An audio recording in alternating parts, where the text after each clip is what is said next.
How to Live in 24 Hours a Day by Arnold Bennett. Preface. This preface, though placed at the beginning, as a preface must be, should be read at the end of the book. I have received a large amount of correspondence concerning this small work, and many reviews of it, some of them nearly as long as the book itself, have been printed. But scarcely any of the comment has been adverse. Some people have objected to a frivolity of tone, but as the tone is not, in my opinion, at all frivolous, this objection did not impress me, and had no weightier reproach been put forward, I might almost have been persuaded that the volume was flawless. A more serious stricture has, however, been offered, not in the press, but by sundry obviously sincere correspondents, and I must deal with it. A reference to page 43 will show that I anticipated and feared this disapprobation. The sentence against which protests have been made is as follows. Quote, "In the majority of instances he, the typical man, does not precisely feel a passion for his business. At best he does not dislike it. He begins his business functions with some reluctance, as late as he can, and he ends them with joy, as early as he can. And his engines, while he is engaged in his business, are seldom at their full horsepower." End quote. I am assured, in accents of unmistakable sincerity, that there are many businessmen, not merely those in high positions or with fine prospects, but modest subordinates with no hope of ever being much better off, who do enjoy their business functions, who do not shirk them, who do not arrive at their office as late as possible and depart as early as possible, who, in a word, put the whole of their force into their day's work, and are genuinely fatigued at the end thereof. I am ready to believe it. I do believe it. I know it. I always knew it. Both in London and in the provinces it has been my lot to spend long years in subordinate situations of business, and the fact did not escape me that a certain proportion of my peers showed what amounted to an honest passion for their duties, and that while engaged in those duties they were really living to the fullest extent of which they were capable. But I remained convinced that these fortunate and happy individuals, happier perhaps than they guessed, did not and do not constitute a majority, or anything like a majority. I remained convinced that the majority of decent, average, conscientious men of business, men with aspirations and ideals, do not as a rule go home of a night genuinely tired. I remain convinced that they put not as much but as little of themselves as they conscientiously can into the earning of a livelihood, and that their vocation bores rather than interests them. Nevertheless, I admit that the minority is of sufficient importance to merit attention, and that I ought not to have ignored it so completely as I did do. The whole difficulty of the hard-working minority was put in a single colloquial sentence by one of my correspondents. He wrote, "I am just as keen as anyone on doing something to exceed my program, but allow me to tell you that when I get home at 6:30 p.m. I am not anything like so fresh as you seem to imagine." Now I must point out that the case of the minority, who throw themselves with passion and gusto into their daily business task, is infinitely less deplorable than the case of the majority, who go half-heartedly and feebly through their official day. The former are less in need of advice how to live. At any rate, during their official day of, say, 8 hours, they are really alive. Their engines are giving the full indicated horsepower. The other 8 working hours of their day may be badly organized, or even frittered away, but it is less disastrous to waste 8 hours a day than 16 hours a day.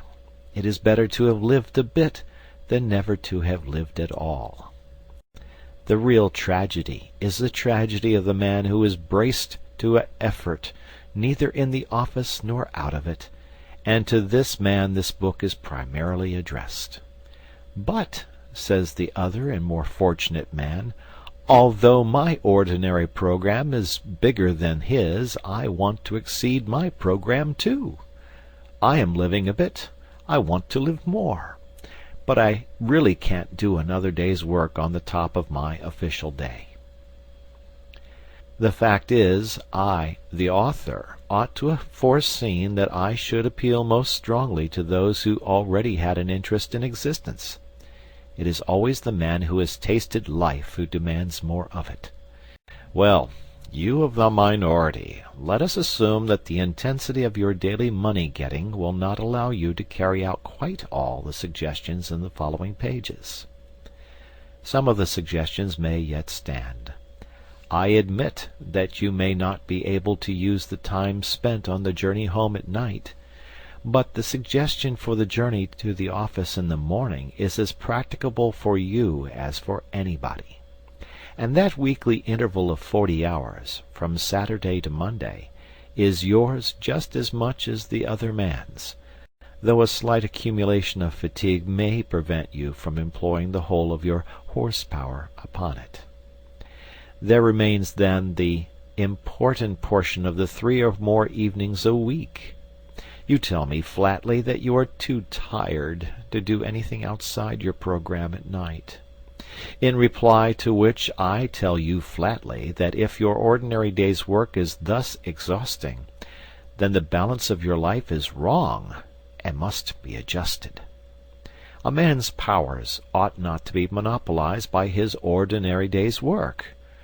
What, then, is to be done? The obvious thing to do is to circumvent your ardor for your ordinary day's work by a ruse.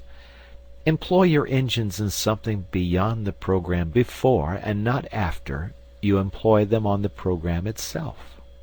Briefly, get up earlier in the morning. You say you cannot.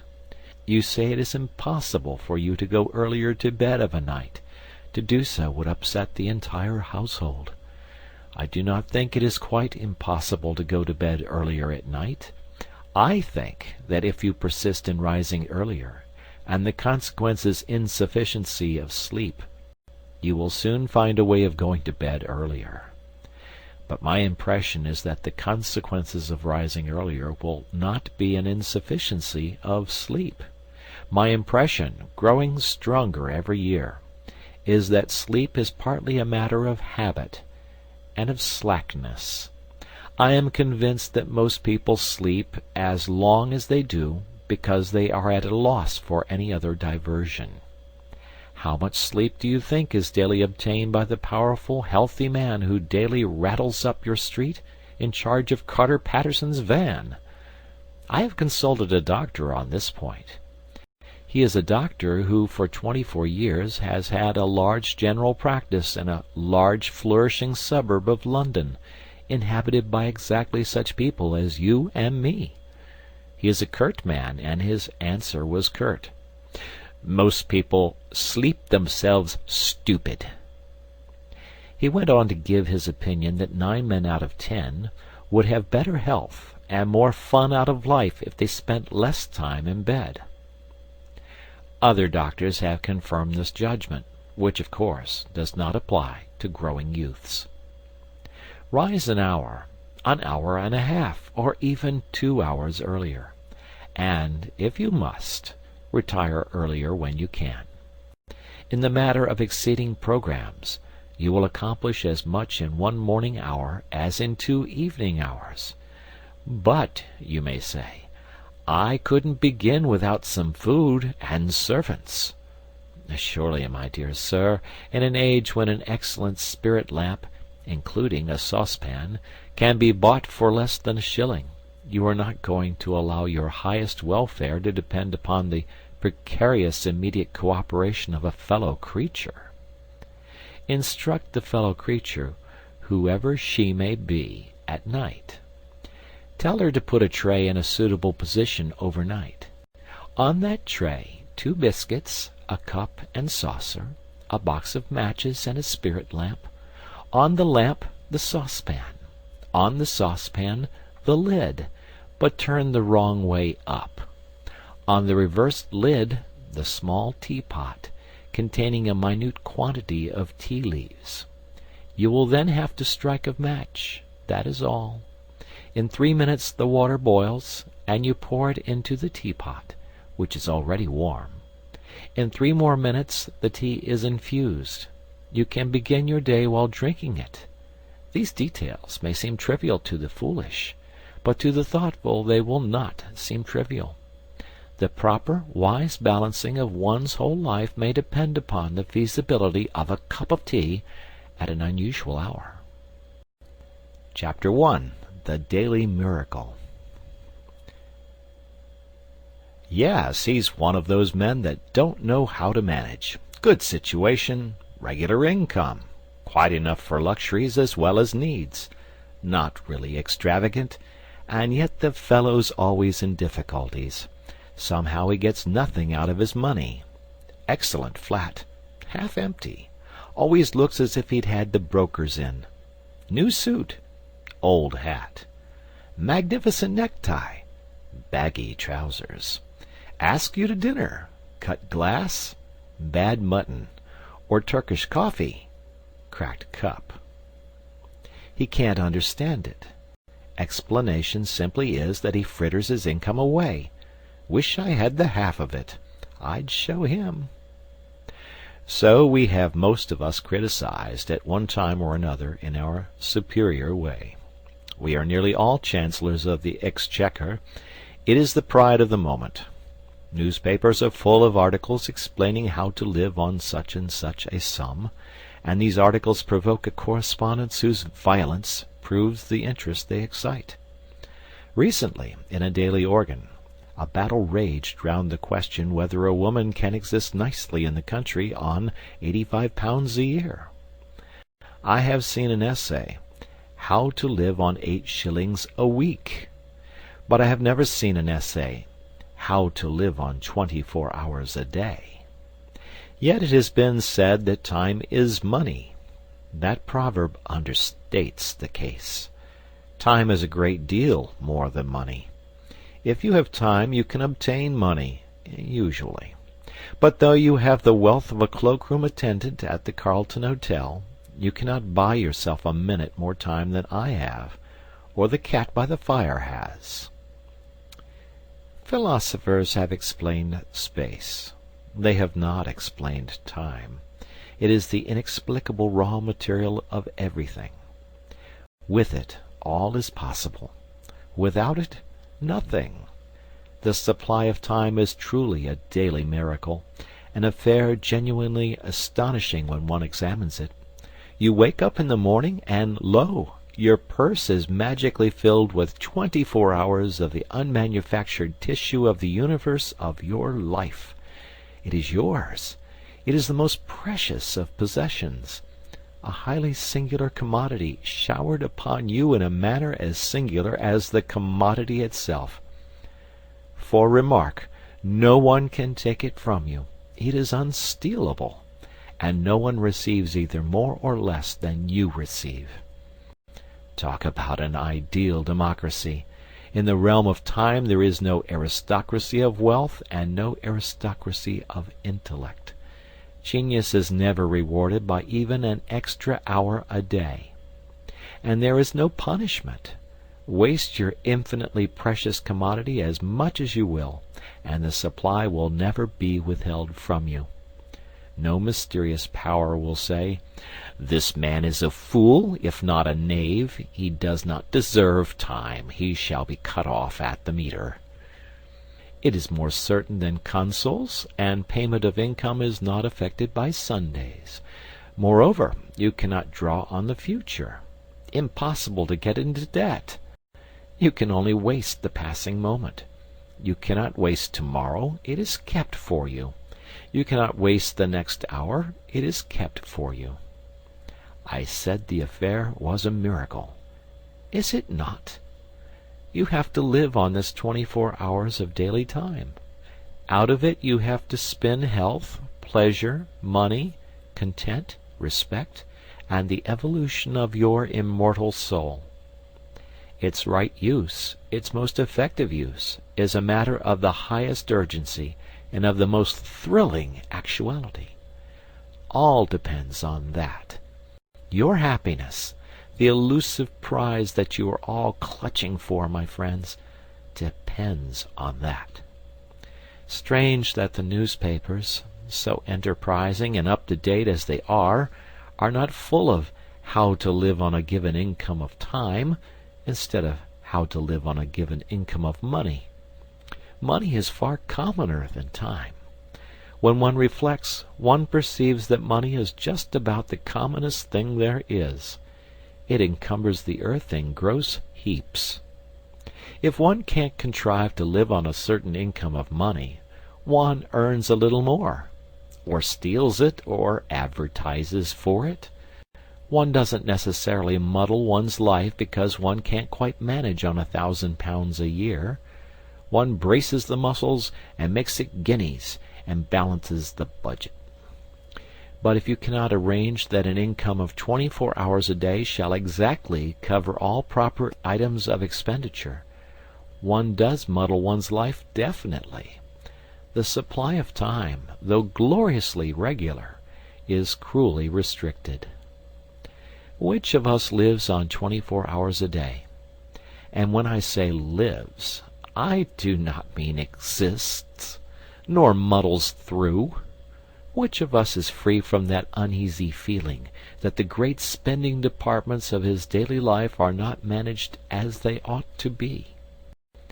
Which of us is quite sure that his fine suit is not surmounted by a shameful hat, or that in attending to the crockery he has forgotten the quality of the food? Which of us is not saying to himself, which of us has not been saying to himself all his life, I shall alter that when I have a little more time?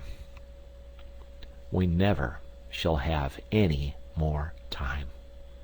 We have, and we have always had, all the time there is.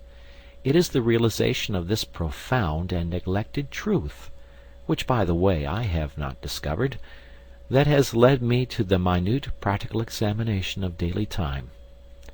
Expenditure. Chapter 2. The desire to exceed one's program.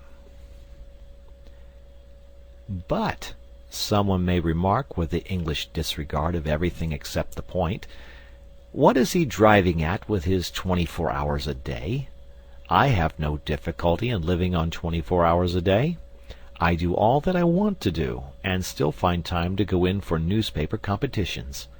Surely it is a simple affair, knowing that one has only 24 hours a day, to content oneself with 24 hours a day.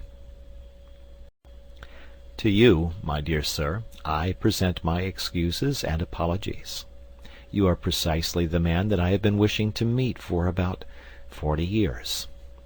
Will you kindly send me your name and address, and state your charge for telling me how you do it?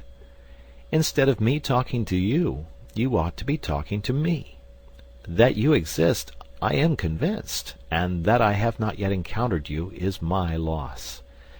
Meanwhile, until you appear, I will continue to chat with my companions in distress, that innumerable band of souls who are haunted, more or less painfully, by the feeling that the years slip by, and slip by, and slip by, and that they have not yet been able to get their lives into proper working order.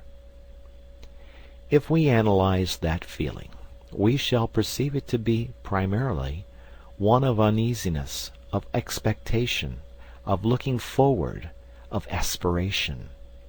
It is a source of constant discomfort, for it behaves like a skeleton at the feast of all our enjoyments. We go to the theater and laugh, but between the acts it raises a skinny finger at us. We rush violently for the last train, and while we are cooling a long age on the platform waiting for the last train, it promenades its bones up and down by our side and inquires, O man, what hast thou done with thy youth? What art thou doing with thine age?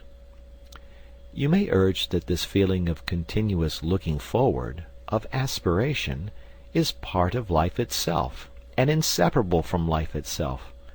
True. But there are degrees. A man may desire to go to Mecca. His conscience tells him that he ought to go to Mecca. He fares forth either by the aid of cooks or unassisted. He may probably never reach Mecca. He may drown before he gets to Port Said. He may perish ingloriously on the coast of the Red Sea. His desire may remain eternally frustrated. Unfulfilled aspiration may always trouble him, but he will not be tormented in the same way as the man who, desiring to reach Mecca, and harried by the desire to reach Mecca, never leaves Brixton. It is something to have left Brixton. Most of us have not left Brixton. We have not even taken a cab to Ludgate Circus and inquired from cooks the price of a conducted tour. And our excuse to ourselves is that there are only 24 hours in the day.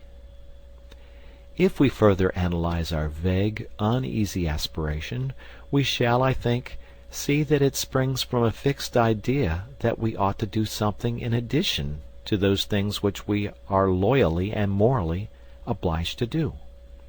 We are obliged, by various codes written and unwritten, to maintain ourselves and our families, if any, in health and comfort, to pay our debts, to save, to increase our prosperity by increasing our efficiency. A task sufficiently difficult, a task which very few of us achieve, a task often beyond our skill. Yet, if we succeed in it, as we sometimes do, we are not satisfied. The skeleton is still with us.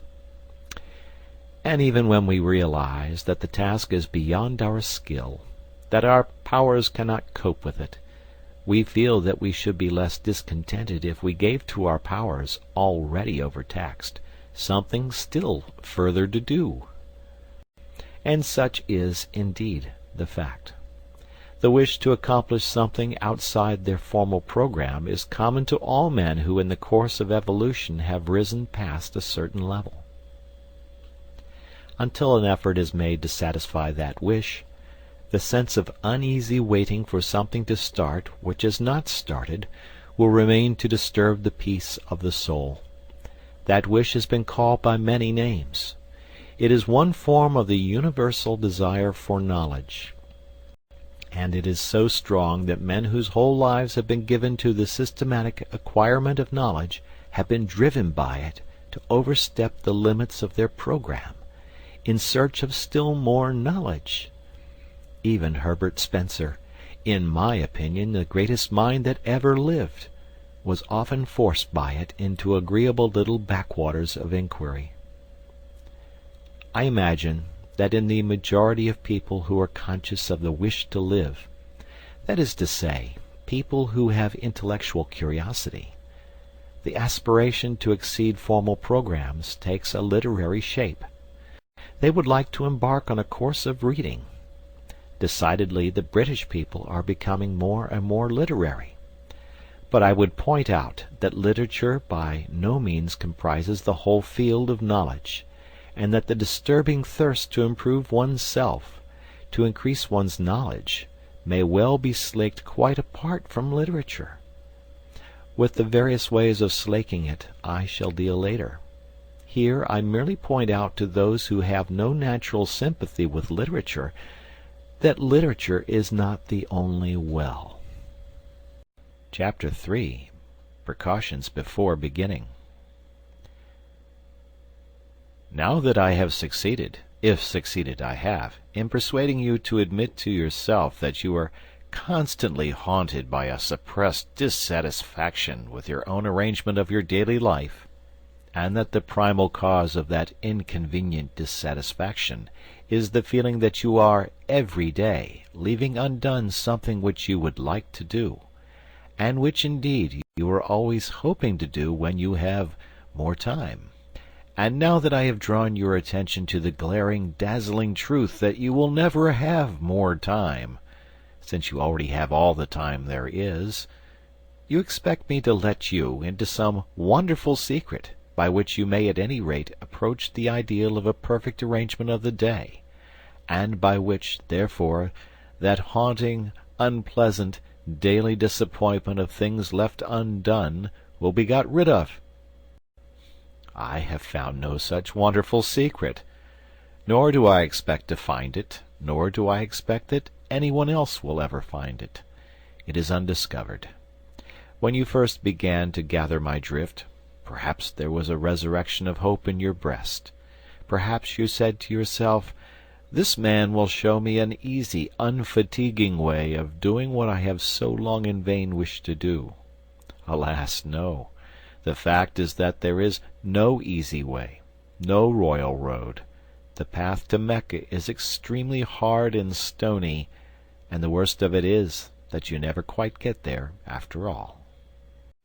The most important preliminary to the task of arranging one's life so that one may live fully and comfortably within one's daily budget of 24 hours is the calm realization of the extreme difficulty of the task, of the sacrifices and the endless effort which it demands. I cannot too strongly insist on this.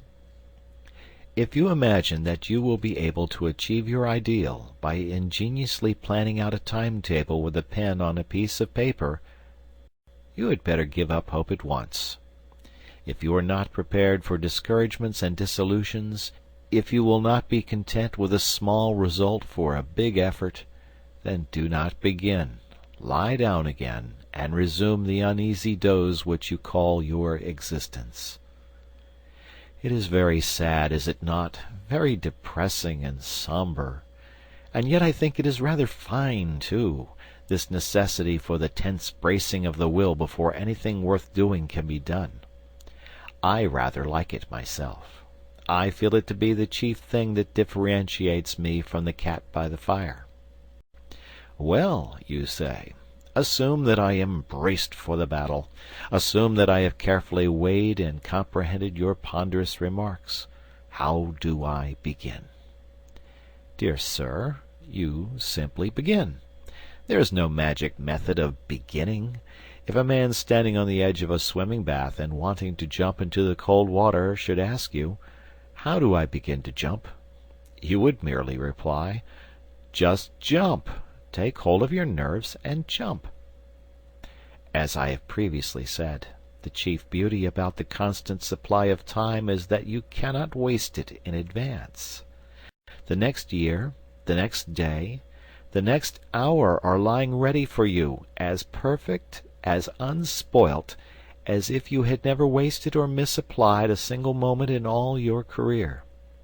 Which fact is very gratifying and reassuring. You can turn over a new leaf every hour if you choose. Therefore no object is served in waiting till next week, or even until tomorrow. You may fancy that the water will be warmer next week. It won't. It will be colder. But before you begin, let me murmur a few words of warning in your private ear. Let me principally warn you against your own ardor. Ardor in well-doing is a misleading and a treacherous thing. It cries out loudly for employment. You can't satisfy it at first. It wants more and more. It is eager to move mountains and divert the course of rivers. It isn't content till it perspires. And then, too often, when it feels the perspiration on its brow, it wearies all of a sudden and dies, without even putting itself to the trouble of saying, "I've had enough of this." Beware of undertaking too much at the start. Be content with quite a little. Allow for accidents. Allow for human nature, especially your own. A failure or so in itself would not matter if it did not incur a loss of self-esteem and of self-confidence. But just as nothing succeeds like success, so nothing fails like failure. Most people who are ruined by attempting too much. Therefore, in setting out on the immense enterprise of living fully and comfortably within the narrow limits of 24 hours a day, let us avoid at any cost the risk of an early failure. I will not agree that, in this business at any rate, A glorious failure is better than a petty success. I am all for the petty success. A glorious failure leads to nothing. A petty success may lead to a success that is not petty. So let us begin to examine the budget of the day's time. You say your day is already full to overflowing. How? You actually spend in earning your livelihood how much? 7 hours on the average? And in actual sleep, 7?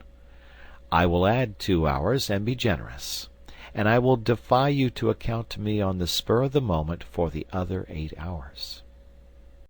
Chapter 4. The Cause of the Troubles. In order to come to grips at once with the question of time expenditure in all its actuality, I must choose an individual case for examination. I can only deal with one case, and that case cannot be the average case, because there is no such case as the average case, just as there is no such man as the average man. Every man and every man's case is special.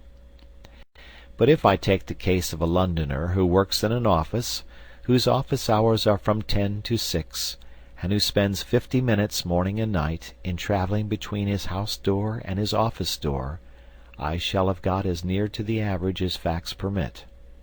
There are men who have to work longer for a living, but there are others who do not have to work so long. Fortunately, the financial side of existence does not interest us here. For our present purpose, the clerk at £1 a week is exactly as well off as the millionaire in Carlton House Terrace. Now the great and profound mistake which my typical man makes in regard to his day is a mistake of general attitude, a mistake which vitiates and weakens 2/3 of his energies and interests. In the majority of instances, he does not precisely feel a passion for his business. At best, he does not dislike it. He begins his business functions with reluctance, as late as he can, and he ends them with joy, as early as he can. And his engines while he is engaged in his business are seldom at their full horsepower. I know that I shall be accused by angry readers of traducing the city worker, but I am pretty thoroughly acquainted with the city, and I stick to what I say. Yet in spite of all this he persists in looking upon those hours from 10 to 6 as the day, to which the 10 hours preceding them and the 6 hours following them are nothing but a prologue and epilogue. Such an attitude, unconscious though it be, of course kills his interest in the odd 16 hours, with the result that, even if he does not waste them, he does not count them, he regards them simply as margin. This general attitude is utterly illogical and unhealthy, since it formally gives the central prominence to a patch of time and a bunch of activities which the man's one idea is to get through and have done with.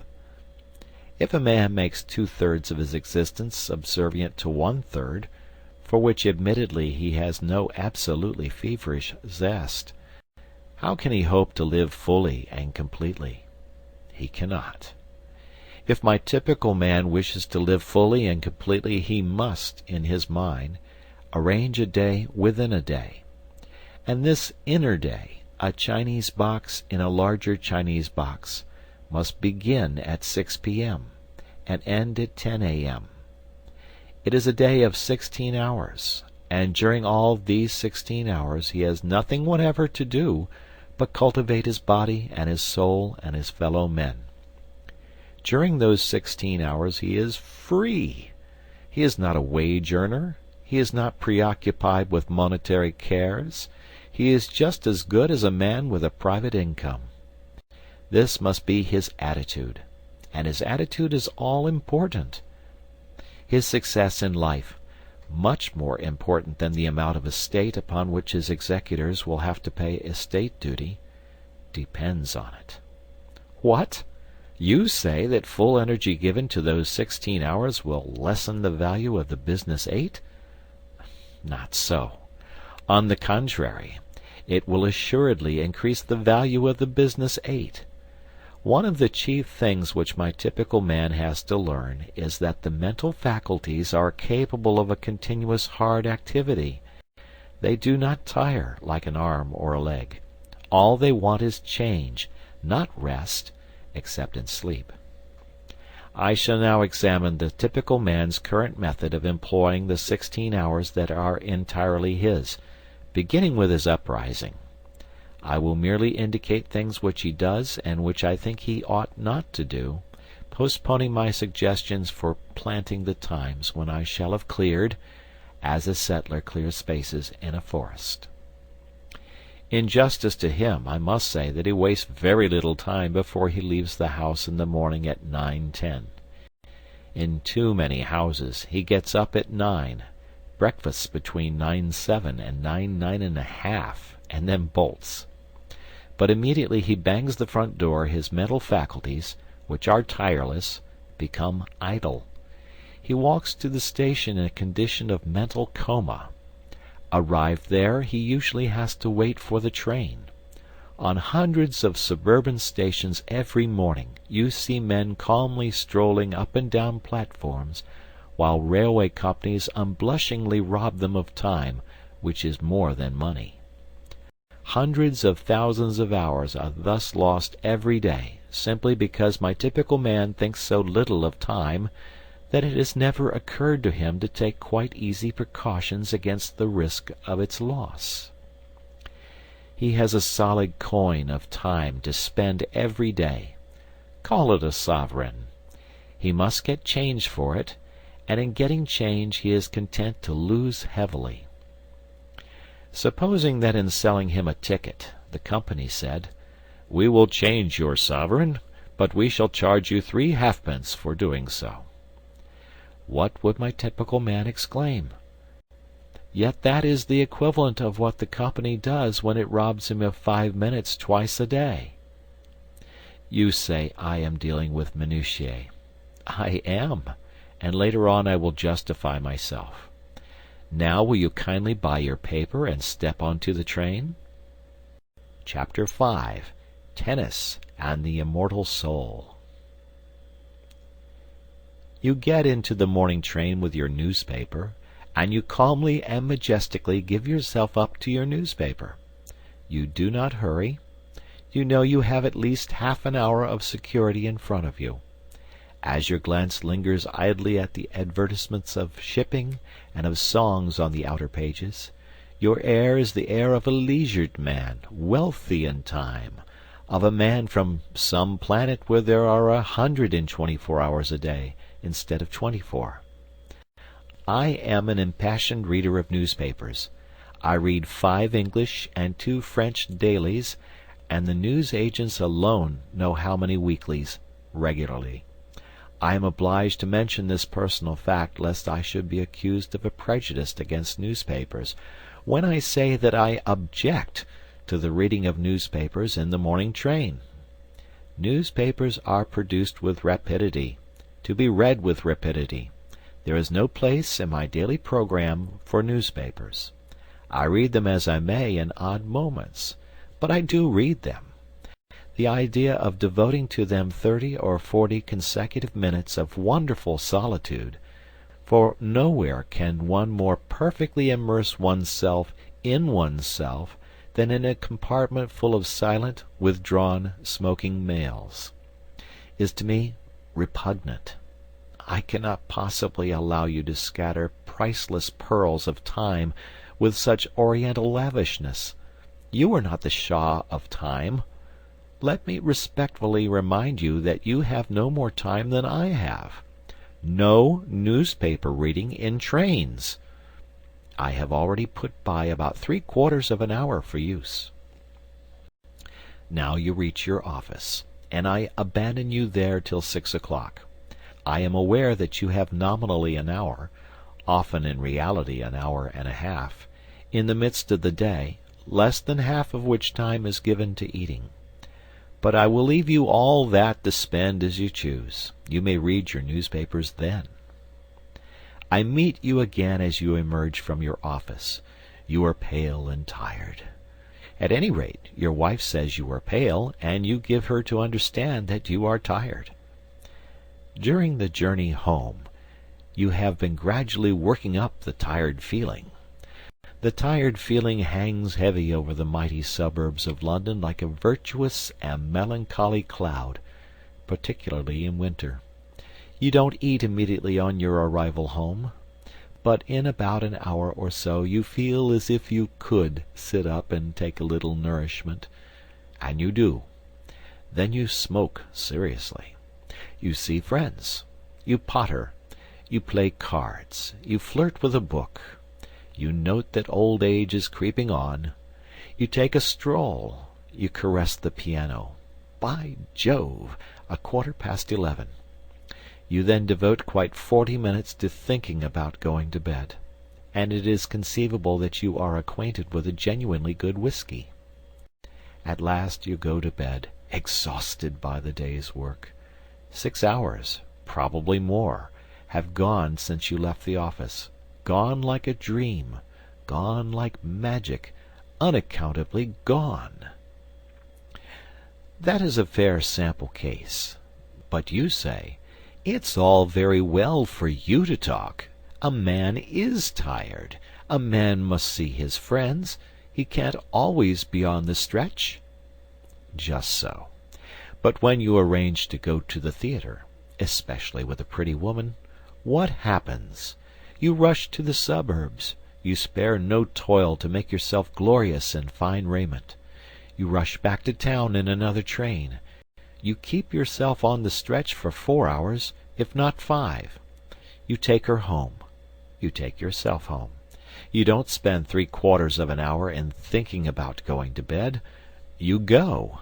Friends and fatigue have equally been forgotten, and the evening has seemed so exquisitely long, or perhaps too short.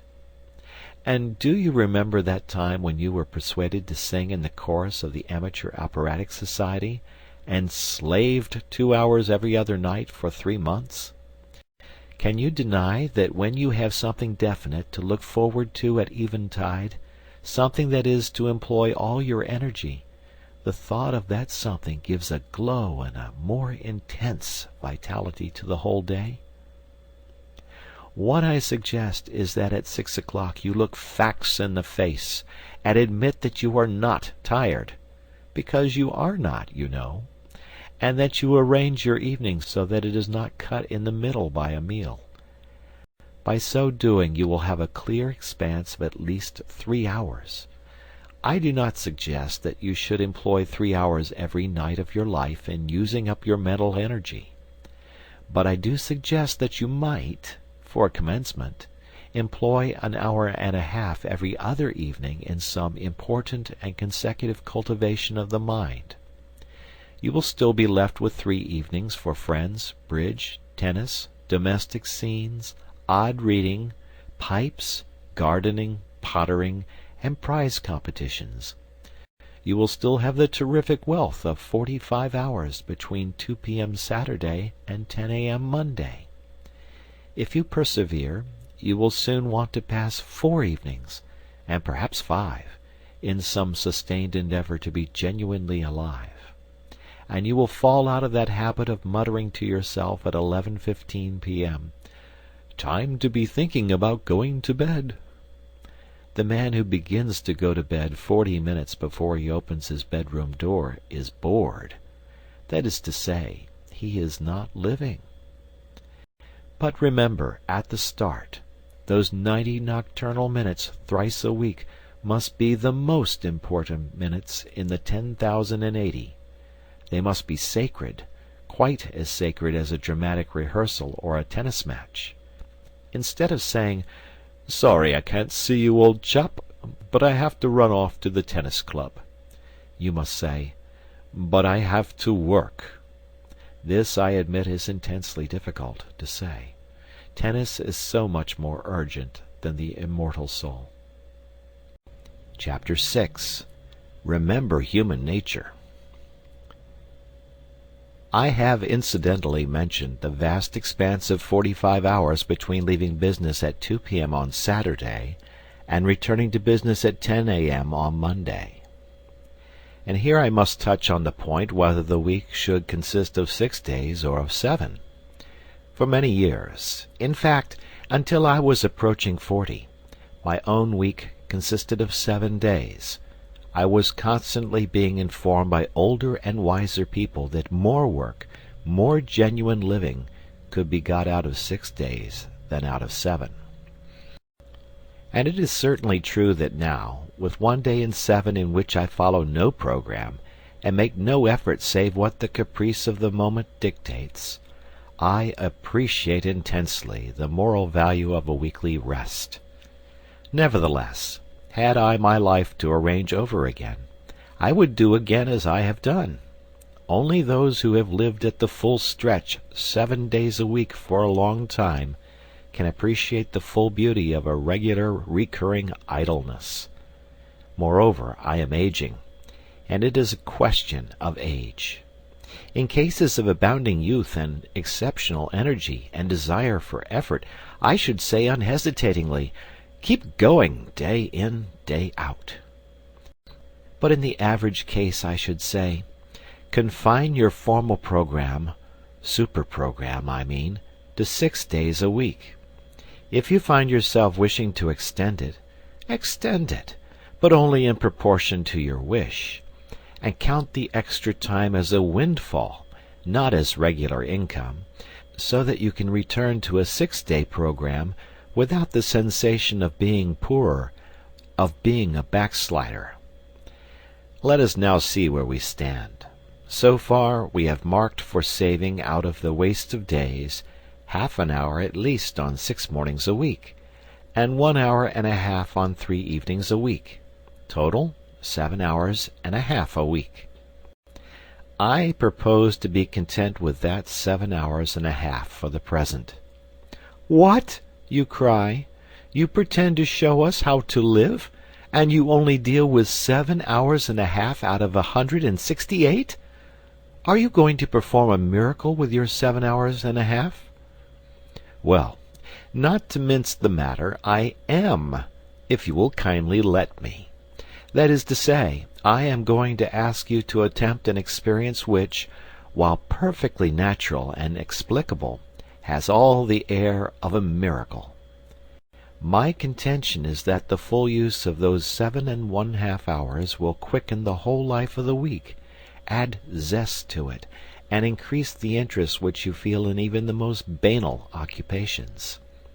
You practice physical exercises for a mere 10 minutes, morning and evening, and yet you are not astonished when your physical health and strength are beneficially affected every hour of the day, and your whole physical outlook changed. Why should you be astonished that an average of over an hour a day given to the mind should permanently and completely enliven the whole activity of the mind? More time might assuredly be given to the cultivation of one's self, and in proportion as the time was longer the results would be greater. But I prefer to begin with what looks like a trifling effort. It is not really a trifling effort, as those will discover who have yet to essay it.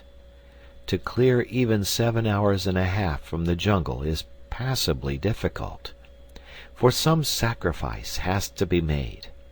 One may have spent one's time badly, but one did spend it. One did do something with it, however ill-advised that something may have been. To do something else means a change of habits. And habits are the very dickens to change. Further, any change, even a change for the better, is always accompanied by drawbacks and discomforts. If you imagine that you will be able to devote 7 hours and a half a week to serious, continuous effort, and still live your old life, you are mistaken. I repeat that some sacrifice and an immense deal of volition will be necessary. And it is because I know the difficulty, it is because I know the almost disastrous effect of failure in such an enterprise, that I earnestly advise a very humble beginning. You must safeguard your self-respect. Self-respect is at the root of all purposefulness, and a failure in an enterprise deliberately planned deals a desperate wound at one's self-respect. Hence I iterate and reiterate, start quietly, unostentatiously. When you have conscientiously given 7 hours and a half a week to the cultivation of your vitality for 3 months, then you may begin to sing louder and tell yourself what wondrous things you are capable of doing. Before coming to the method of using the indicated hours, I have one final suggestion to make. That is, as regards the evenings, to allow much more than an hour and a half in which to do the work of an hour and a half. Remember the chance of accidents, remember human nature, and give yourself, say, from 9 to 11:30 for your task of 90 minutes. Chapter 7. Controlling the Mind. People say, one can't help one's thoughts, but one can. The control of the thinking machine is perfectly possible, and since nothing whatever happens to us outside our own brain, since nothing hurts us or gives us pleasure except within the brain, the supreme importance of being able to control what goes on in that mysterious brain is patent. This idea is one of the oldest platitudes, but it is a platitude whose profound truth and urgency most people live and die without realizing. People complain of the lack of power to concentrate, not witting that they may acquire the power if they choose. And without the power to concentrate, that is to say, without the power to dictate to the brain its task and to ensure obedience, true life is impossible. Mind control is the first element of a full existence. Hence, it seems to me, the first business of the day should be to put the mind through its paces. You look after your body, inside and out. You run grave danger in hacking hairs off your skin. You employ a whole army of individuals, from the milkman to the pig killer, to enable you to bribe your stomach into decent behavior. Why not devote a little attention to the far more delicate machinery of the mind, especially as you will require no extraneous aid? It is for this portion of the art and craft of living that I have reserved the time from the moment of quitting your door to the moment of arriving at your office. What? I am to cultivate my mind in the street, on the platform, in the train, and in the crowded street again? Precisely. Nothing simpler. No tools required. Not even a book. Nevertheless, the affair is not easy. When you leave your house, concentrate your mind on a subject, no matter what, to begin with. You will not have gone 10 yards before your mind has skipped away under your very eyes and is lurking round the corner with another subject.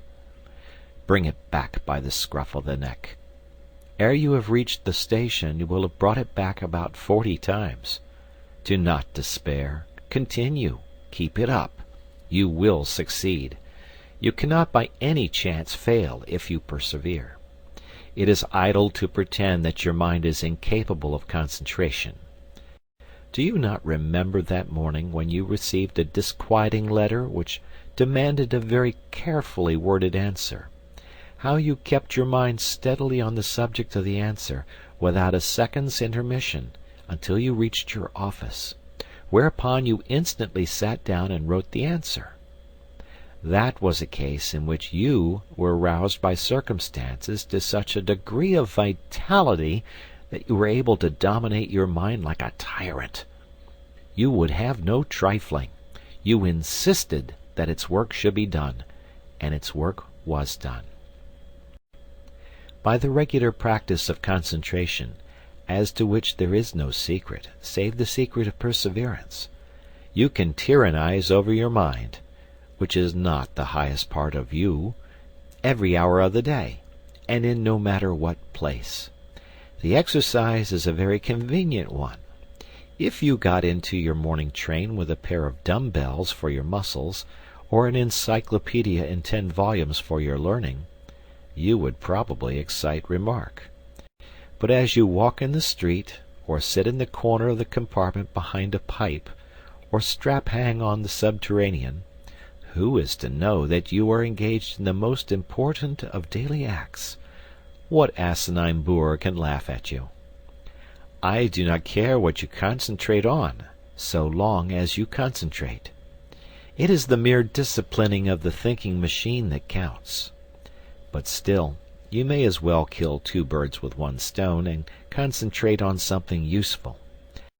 I suggest, it is only a suggestion, a little chapter of Marcus Aurelius or Epictetus. Do not, I beg, shy at their names. For myself, I know nothing more actual, more bursting with plain common sense, applicable to the daily life of plain persons like you and me, who hate airs, pose, and nonsense, than Marcus Aurelius or Epictetus.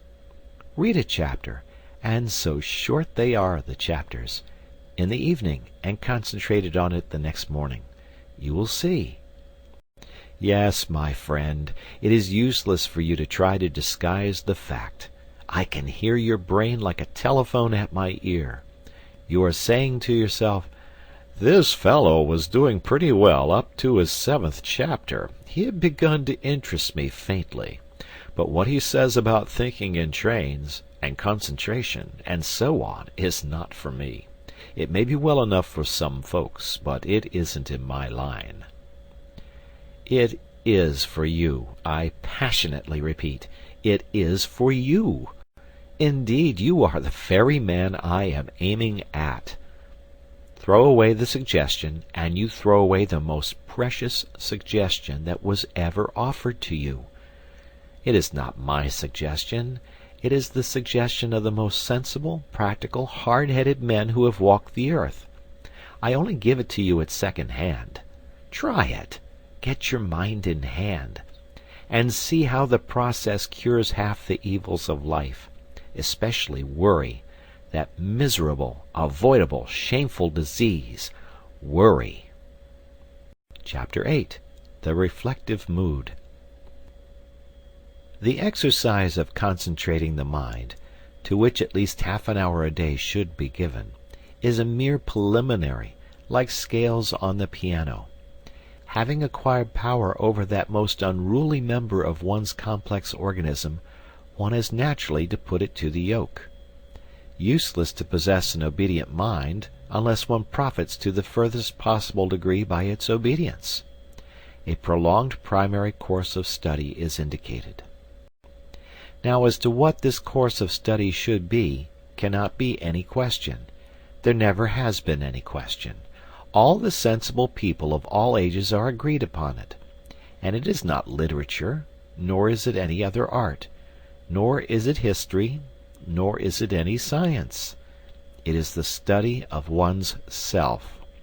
Man, know thyself. These words are so hackneyed that verily I blush to write them. Yet they must be written, for they need to be written. I take back my blush, being ashamed of it. Man, know thyself. I say it out loud.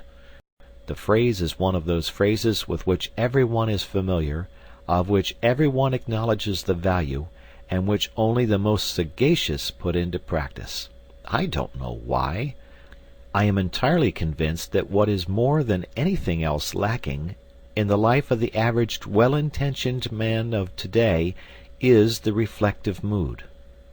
We do not reflect. I mean that we do not reflect upon genuinely important things, upon the problem of our happiness, upon the main direction in which we are going, upon what life is giving to us, upon the share which reason has, or has not, in determining our actions, and upon the relation between our principles and our conduct. And yet you are in search of happiness, are you not? Have you discovered it? The chances are that you have not. The chances are that you have already come to believe that happiness is unattainable. But men have attained it, and they have attained it by realizing that happiness does not spring from the procuring of physical or mental pleasure, but from the development of reason and the adjustment of conduct to principles. I suppose that you will not have the audacity to deny this. And if you admit it, and still devote no part of your day to the deliberate consideration of your reason, principles, and conduct, you admit also that while striving for a certain thing you are regularly leaving undone the one act which is necessary to the attainment of that thing. Now, shall I blush, or will you? Do not fear that I mean to thrust certain principles upon your attention. I care not, in this place, what your principles are. Your principles may induce you to believe in the righteousness of burglary. I don't mind. All I urge is that a life in which conduct does not fairly well accord with principles is a silly life, and that conduct can only be made to accord with principles by means of daily examination, reflection, and resolution. What leads to the permanent sorrowfulness of burglars is that their principles are contrary to burglary. If they genuinely believed in the moral excellence of burglary, penal servitude would simply mean so many happy years for them. All martyrs are happy because their conduct and their principles agree. As for reason, which makes conduct and is not unconnected with the making of principles, it plays a far smaller part in our lives than we fancy. We are supposed to be reasonable, but we are much more instinctive than reasonable, and the less we reflect, the less reasonable we shall be. The next time you get cross with the waiter because your steak is overcooked, ask reason to step into the cabinet room of your mind and consult her. She will probably tell you that the waiter did not cook the steak, and had no control over the cooking of the steak, and that even if he alone was to blame, you accomplished nothing good by getting cross. You merely lost your dignity, looked a fool in the eyes of sensible men, and soured the waiter, while producing no effect whatever on the steak.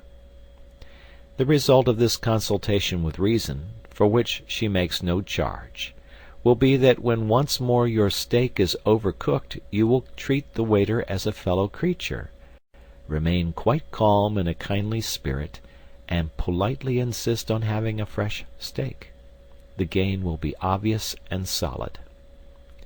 In the formation or modification of principles, and the practice of conduct, much help can be derived from printed books, issued at 6d. each and upwards. I mentioned in my last chapter Marcus Aurelius and Epictetus. Certain even more widely known works will occur at once to the memory. I may also mention Pascal, La Bruyère, and Emerson. For myself, you do not catch me traveling without my Marcus Aurelius. Yes, books are valuable, but not reading of books will take the place of a daily, candid, honest examination of what one has recently done, and what one is about to do, of a steady looking at one's self in the face, disconcerting though the sight may be. When shall this important business be accomplished? The solitude of the evening journey home appears to me to be suitable for it. A reflective mood naturally follows the exertion of having earned the day's living. Of course, if, instead of attending to an elementary and profoundly important duty, you prefer to read the paper, which you might just as well read while waiting for your dinner, I have nothing to say. But attend to it at some time of the day you must. I now come to the evening hours. Chapter 9. Interest in the Arts. Many people pursue a regular and uninterrupted course of idleness in the evenings, because they think that there is no alternative to idleness but the study of literature, and they do not happen to have a taste for literature. This is a great mistake. Of course it is impossible, or at any rate very difficult, properly to study anything whatever without the aid of printed books. But if you desire to understand the deeper depths of bridge or of boat sailing, you would not be deterred by your lack of interest in literature from reading the best books on bridge or boat sailing.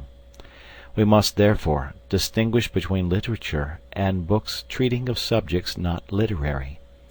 I shall come to literature in due course. Let me now remark to those who have never read Meredith, and who are capable of being unmoved by a discussion as to whether Mr. Stephen Phillips is or is not a true poet, that they are perfectly within their rights. It is not a crime not to love literature. It is not a sign of imbecility. The mandarins of literature will order out to instant execution the unfortunate individual who does not comprehend, say, the influence of Wordsworth on Tennyson. But that is only their impudence. Where would they be, I wonder, if requested to explain the influences that went to make Tchaikovsky's pathetic symphony? There are enormous fields of knowledge quite outside literature which will yield magnificent results to cultivators.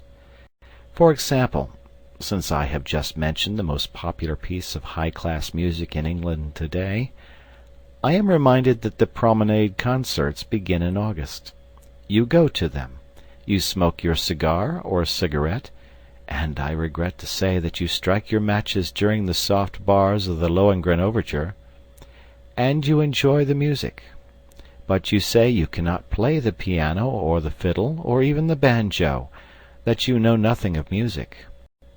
What does that matter? That you have a genuine taste for music is proved by the fact that, in order to fill his hall with you and your peers, the conductor is obliged to provide programs from which bad music is almost entirely excluded. A change from the old Covent Garden days. Now surely your inability to perform the Maiden's Prayer on a piano need not prevent you from making yourself familiar with the construction of the orchestra, to which you listen a couple of nights a week during a couple of months. As things are, you probably think of the orchestra as a heterogeneous mass of instruments producing a confused, agreeable mass of sound. You do not listen for details, because you have never trained your ears to listen to details. If you were asked to name the instruments which play the great theme at the beginning of the C minor symphony, you could not name them for your life's sake. Yet you admire the C minor symphony. It has thrilled you. It will thrill you again. You have even talked about it in an expansive mood to that lady, you know whom I mean. And all you can positively state about the C minor symphony is that Beethoven composed it and that it is a jolly fine thing. Now, if you have read, say, Mr. Krehbiel's How to Listen to Music, which can be got at any bookseller's for less than the price of a stall at the Alhambra, and which contains photographs of all the orchestral instruments and plans of the arrangement of orchestras, you would next go to a Promenade Concert with an astonishing intensification of interest in it. Instead of a confused mass, the orchestra would appear to you as what it is, a marvelously balanced organism whose various groups of members each have a different and an indispensable function. You would spy out the instruments, and listen for their respective sounds. You would know the gulf that separates a French horn from an English horn, and you would perceive why a player of the hautboy gets higher wages than a fiddler, though the fiddle is the more difficult instrument. You would live at a Promenade Concert, whereas previously you had merely existed there in a state of beatific coma, like a baby gazing at a bright object. The foundations of a genuine, systematic knowledge of music might be laid. You might specialize your inquiries either on a particular form of music, such as the symphony, or on the works of a particular composer. At the end of a year of 48 weeks of 3 brief evenings each, combined with the study of programs, and attendances at concerts chosen out of your increasing knowledge, you would really know something about music, even though you were as far off as ever from jangling the Maiden's Prayer on the piano. "But I hate music," you say. My dear sir, I respect you. What applies to music applies to the other arts. I might mention Mr. Claremont Witt's How to Look at Pictures, or Mr. Russell Sturgis's how to judge architecture, as beginnings, mere beginnings, of systematic vitalizing knowledge in other arts, the materials for whose study abound in London. I hate all the arts, you say. My dear sir, I respect you more and more. I will deal with your case next, before coming to literature. Chapter 10. Nothing in life is humdrum. Art is a great thing, but it is not the greatest.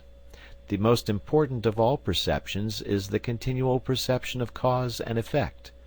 In other words, the perception of the continuous development of the universe. In still other words, the perception of the course of evolution. When one has thoroughly got imbued into one's head the leading truth that nothing happens without a cause, one grows not only large-minded, but large-hearted. It is hard to have one's watch stolen, but one reflects that the thief of the watch became a thief from causes of heredity and environment, which are as interesting as they are scientifically comprehensible. And one buys another watch, if not with joy, at any rate with a philosophy that makes bitterness impossible. One loses, in the study of cause and effect, that absurd air which so many people have of being always shocked and pained by the curiousness of life. Such people live amid human nature as if human nature were a foreign country full of awful foreign customs. But, having reached maturity, one ought surely to be ashamed of being a stranger in a strange land. The study of cause and effect, while it lessens the painfulness of life, adds to life's picturesqueness. The man to whom evolution is but a name looks at the sea as a grandiose, monotonous spectacle, which he can witness in August for 3 shillings, third-class return. The man who is imbued with the idea of development, of continuous cause and effect, perceives in the sea an element which in the day before yesterday of geology was vapor, which yesterday was boiling, and which tomorrow will inevitably be ice. He perceives that a liquid is merely something on its way to be solid, and he is penetrated by a sense of the tremendous, changeful picturesqueness of life. Nothing will afford a more durable satisfaction than the constantly cultivated appreciation of this. This is the end of all science. Cause and effect are to be found everywhere. Rents went up in Shepherd's Bush.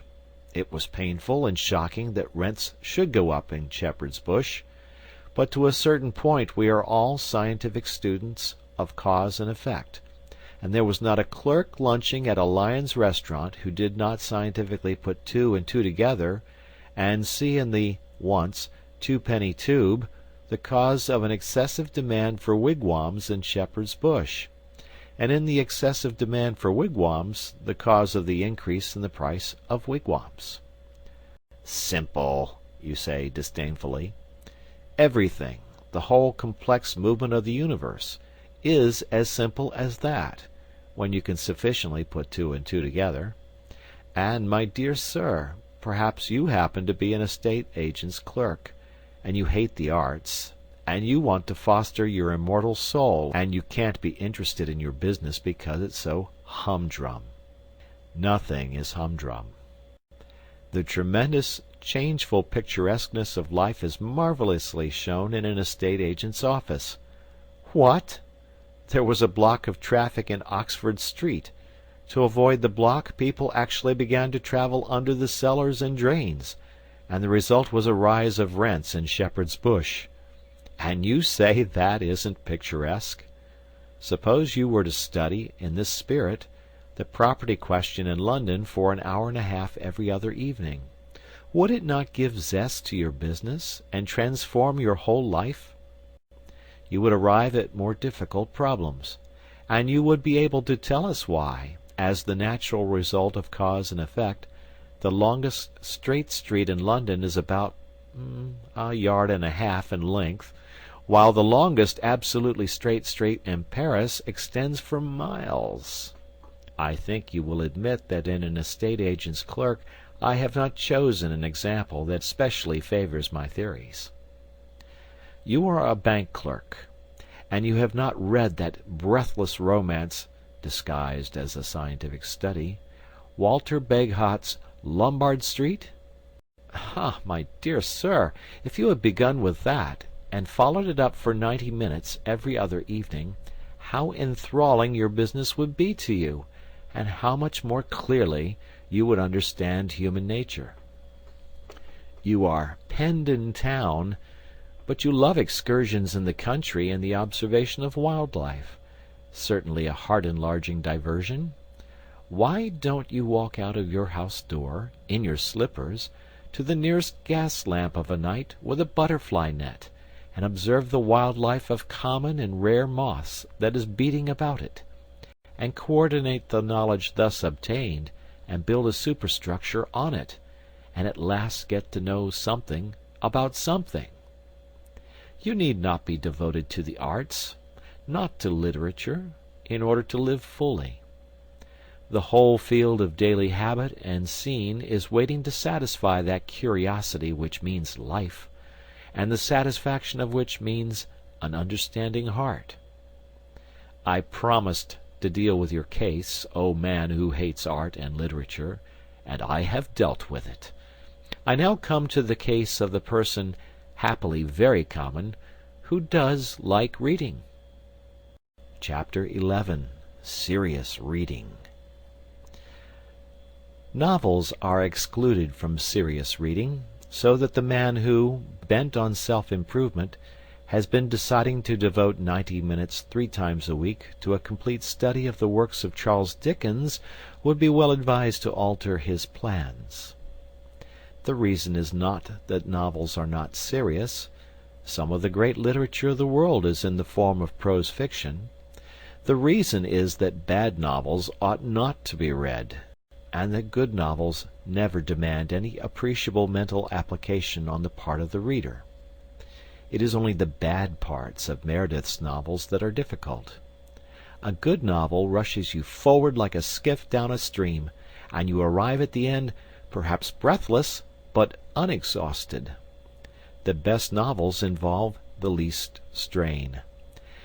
Now, in the cultivation of the mind, one of the most important factors is precisely the feeling of strain, of difficulty, of a task which one part of you is anxious to achieve, and another part of you is anxious to shirk. And that feeling cannot be got in facing a novel. You do not set your teeth in order to read Anna Karenina. Therefore, though you should read novels, you should not read them in those 90 minutes. Imaginative poetry produces a far greater mental strain than novels. It produces probably the severest strain of any form of literature. It is the highest form of literature. It yields the highest form of pleasure, and teaches the highest form of wisdom. In a word, there is nothing to compare with it. I say this with sad consciousness of the fact that the majority of people do not read poetry. I am persuaded that many excellent persons, if they were confronted with the alternatives of reading Paradise Lost and going round Trafalgar Square at noonday on their knees in sackcloth, would choose the ordeal of public ridicule. Still, I will never cease advising my friends and enemies to read poetry before anything. If poetry is what is called a sealed book to you, begin by reading Hazlitt's famous essay on the nature of poetry in general. It is the best thing of its kind in English, and no one who has read it can possibly be under the misapprehension that poetry is a medieval torture, or a mad elephant, or a gun that will go off by itself and kill at 40 paces. Indeed, it is difficult to imagine the mental state of the man who, after reading Hazlitt's essay, is not urgently desirous of reading some poetry before his next meal. If the essay so inspires you, I would suggest that you make a commencement with purely narrative poetry. There is an infinitely finer English novel, written by a woman, than anything by George Eliot or the Brontes, or even Jane Austen, which perhaps you have not read. Its title is Aurora Leigh, and its author E.B. Browning. It happens to be written in verse, and to contain a considerable amount of genuinely fine poetry. Decide to read that book through, even if you die for it. Forget that it is fine poetry. Read it simply for the story and the social ideas. And when you have done, ask yourself honestly whether you still dislike poetry. I have known more than one person to whom Aurora Leigh has been the means of proving that, in assuming they hated poetry, they were entirely mistaken. Of course, if, after Hazlitt, and such an experiment made in the light of Hazlitt, you are finally assured that there is something in you which is antagonistic to poetry, you must be content with history or philosophy. I shall regret it, yet not inconsolably. The Decline and Fall is not to be named in the same day with Paradise Lost, but it is a vastly pretty thing, and Herbert Spencer's First Principles simply laughs at the claims of poetry and refuses to be accepted as aught but the most majestic product of any human mind. I do not suggest that either of these works is suitable for a tyro in mental strains, but I see no reason why any man of average intelligence should not, after a year of continuous reading, be fit to assault the supreme masterpieces of history or philosophy. The great convenience of masterpieces is that they are so astonishingly lucid. I suggest no particular work as a start. The attempt would be futile in the space of my command. But I have two general suggestions of a certain importance. The first is to define the direction and scope of your efforts. Choose a limited period, or a limited subject, or a single author. Say to yourself, I will know something about the French Revolution, or the rise of railways, or the works of John Keats. And during a given period, to be settled beforehand, confine yourself to your choice. There is much pleasure to be derived from being a specialist. The second suggestion is to think as well as to read. I know people who read, and for all the good it does them, they might just as well cut bread and butter. They take to reading as better men take to drink. They fly through the shires of literature on a motor car, their sole object being motion. They will tell you how many books they have read in a year. Unless you give at least 45 minutes to careful, fatiguing reflection, it is an awful bore at first, upon what you are reading, your 90 minutes of a night are chiefly wasted. This means that your pace will be slow. Never mind. Forget the goal, think only of the surrounding country, and after a period, perhaps when you least expect it, you will suddenly find yourself in a lovely town on a hill. Chapter 12. Dangers to Avoid. I cannot terminate these hints, often, I fear, too didactic and abrupt, upon the full use of one's time to the great end of living, as distinguished from vegetating, without briefly referring to certain dangers which lie in wait for the sincere aspirant towards life. The first is the terrible danger of becoming that most odious and least supportable of persons, a prig. Now a prig is a pert fellow who gives himself airs of superior wisdom. A prig is a pompous fool who has gone out for a ceremonial walk, and without knowing it has lost an important part of his attire, namely, his sense of humor. A prig is a tedious individual who, having made a discovery, is so impressed by his discovery that he is capable of being gravely displeased because the entire world is not also impressed by it. Unconsciously to become a prig is an easy and a fatal thing. Hence, when one sets forth on the enterprise of using all one's time, it is just as well to remember that one's own time, and not other people's time, is the material with which one has to deal. that the earth rolled on pretty comfortably before one began to balance a budget of the hours, and that it will continue to roll on pretty comfortably whether or not one succeeds in one's new role of Chancellor of the Exchequer of Time. It is as well not to chatter too much about what one is doing, and not to betray a too pained sadness at the spectacle of a whole world deliberately wasting so many hours out of every day, and therefore never really living. It will be found ultimately that in taking care of one's self one has quite all one can do. Another danger is the danger of being tied to a program like a slave to a chariot. One's program must not be allowed to run away with one. It must be respected, but it must not be worshipped as a fetish. A program of daily employ is not a religion. This seems obvious. Yet I know men whose lives are a burden to themselves and a distressing burden to their relatives and friends, simply because they have failed to appreciate the obvious. "Oh, no," I have heard the martyred wife exclaim. "Arthur always takes the dog out for exercise at 8 o'clock, and he always begins to read at 8:45. So it's quite out of the question that we should," etc., etc. And the note of absolute finality in that plaintive voice reveals the unsuspected and ridiculous tragedy of a career. On the other hand, a program is a program, and unless it is treated with deference, it ceases to be anything but a poor joke. To treat one's program with exactly the right amount of deference, to live with not too much and not too little elasticity, is scarcely the simple affair it may appear to the inexperienced.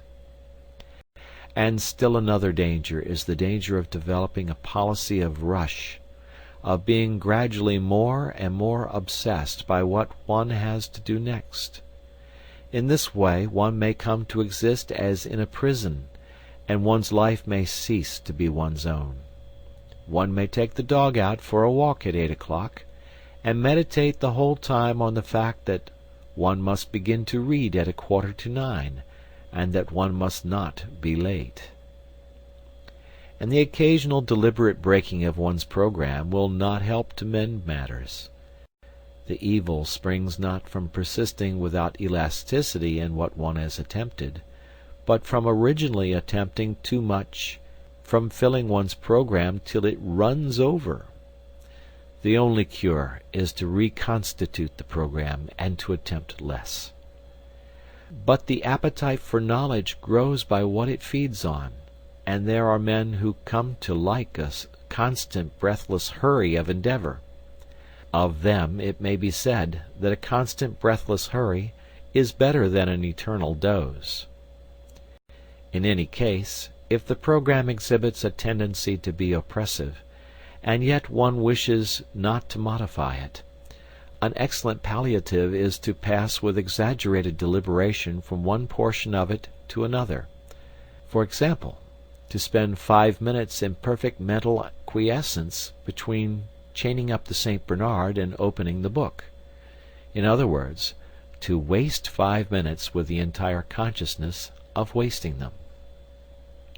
The last and chiefest danger which I would indicate is one to which I have already referred, the risk of a failure at the commencement of the enterprise.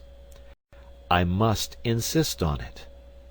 A failure at the commencement may easily kill outright the newborn impulse towards a complete vitality, and therefore every precaution should be observed to avoid it. The impulse must not be overtaxed. Let the pace of the first lap be absurdly slow, but let it be as regular as possible.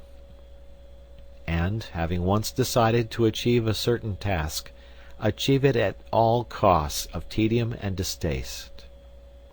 The gain in self-confidence of having accomplished a tiresome labor is immense. Finally, in choosing the first occupations of those evening hours, be guided by nothing whatever but your taste and natural inclination. It is a fine thing to be a walking encyclopedia of philosophy. But if you happen to have no liking for philosophy, and to have a like for the natural history of street cries, much better leave philosophy alone and take to street cries.